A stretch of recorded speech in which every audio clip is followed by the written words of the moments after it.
You and I are probably more powerful than you think.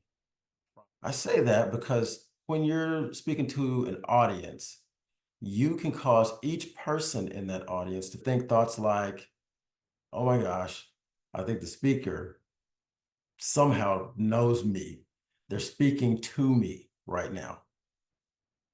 You can also cause each person in the audience to leave your presentation feeling like they want to put the points, the suggestions that you've recommended into practice immediately. I, on the other hand, can cause your audience to feel very emotionally drawn into your speech, emotionally invested, where they're feeling what you're saying. And what I'm going to cover in the next few minutes are the two pronouns, you and I. You and I are more powerful than probably you think. So there are three keys that whoever watches this is going to take away from the video. Two of them have to do with the use of the pronoun you and how to make that speech more personal. The third one is how to avoid using I in a way that blows up your speech. There's a way that I can be used and it'll hurt the speech rather than help it. So we want to avoid that. So the first key I got from my mentor, Craig Valentine, who is an Toastmasters world champion. He's a worldwide public speaker, and he is an all-around great basketball hooper. This method is called speak to one, but look to all. Speak to one, but look to all. Imagine you're presenting to a group of 100 people. You want to find out how many of them have been to New York City. How would you ask them to raise their hand if they've been to New York? Think about that right now. How would you ask them?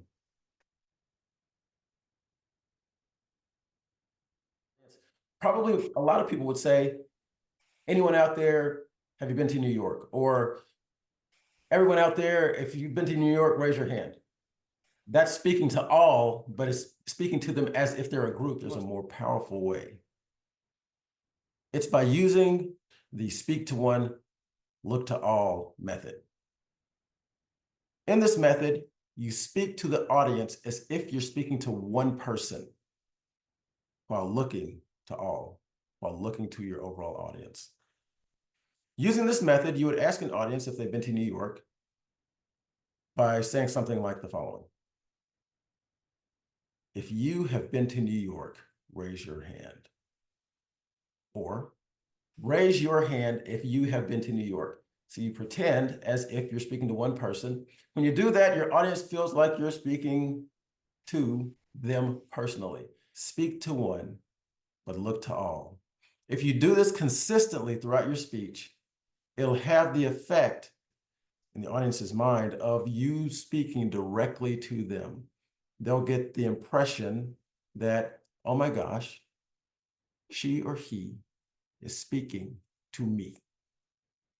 In addition to speaking to one and looking to all, it is critical that the speech wraps up in a way that makes your audience feel it is just for them. And the way to do that is with the second key. You want to wrap up in an audience-focused manner. Just as an example, let's say that you had put together a speech and you were going over the benefits of weight training. And you said, hey, if you lift weights, your muscles are going to be stronger. So, you're going to look great, which makes you more confident. As you get older, you'll be less likely to have injuries or fall or whatever. Weightlifting also makes your bones stronger. So if you do fall, you're less likely to break a bone. And also weightlifting lowers your risk of heart issues, heart attack and stroke. You make those 3 points in the body of your speech. Then in the conclusion of your speech, to wrap it up in a audience-focused or you-focused manner, you would then say, if you follow these tips, if you work out, you are going to decrease your chance of heart attack and stroke. You're going to look great. Your muscles are going to be stronger. Your bones are going to be stronger. You're going to be a more fit person that's able to navigate life with fewer injuries. You are going to be more capable.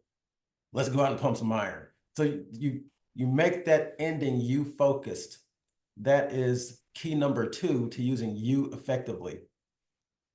Now, in addition to speaking to one and looking to all, and also wrapping up in an audience-focused manner, this next key is critical to avoiding destroying all that good work. And this key is as follows. We have to be aware of how we use the word I. Now, one of the most powerful tools you can use in your speeches is the personal story. That is a story from your own life. When telling a personal story, you will have to use the pronoun I.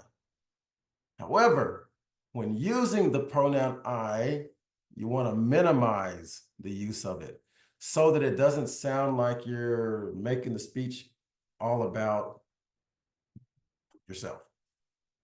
Here's an example. In the speech that got me to the world stage for the International Speech Contest, in the very beginning of that speech, I described a scene where I'm in a sports camp. And initially, that scene started like this, or the speech started like this. In 1976, I was 10 years old.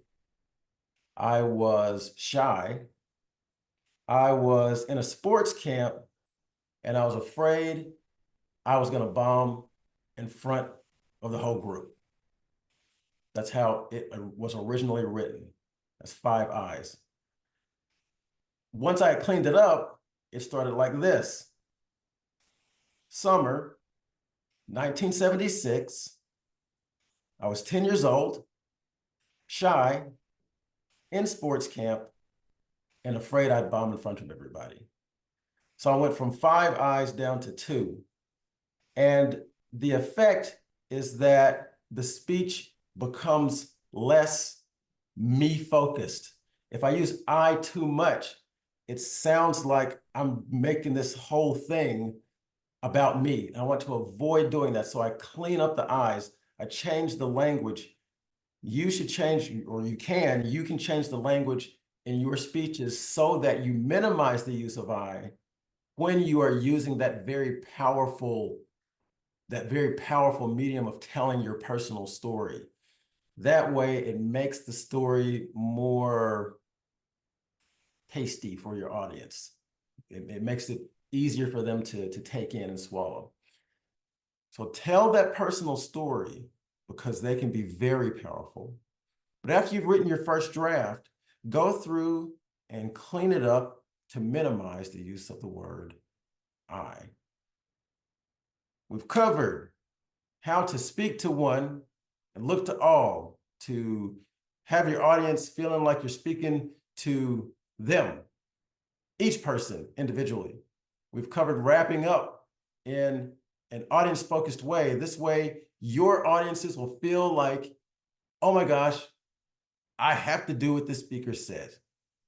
We've also covered how to use the pronoun I so that even while giving or using that powerful tool of the personal stories, it makes your personal story easy for the audience to take in. If you use these skills in your presentations, they will be powerful, so powerful that they can change lives. You and I are more powerful than probably you've imagined up to this point. Use them in your speeches, and both you and your audiences will benefit.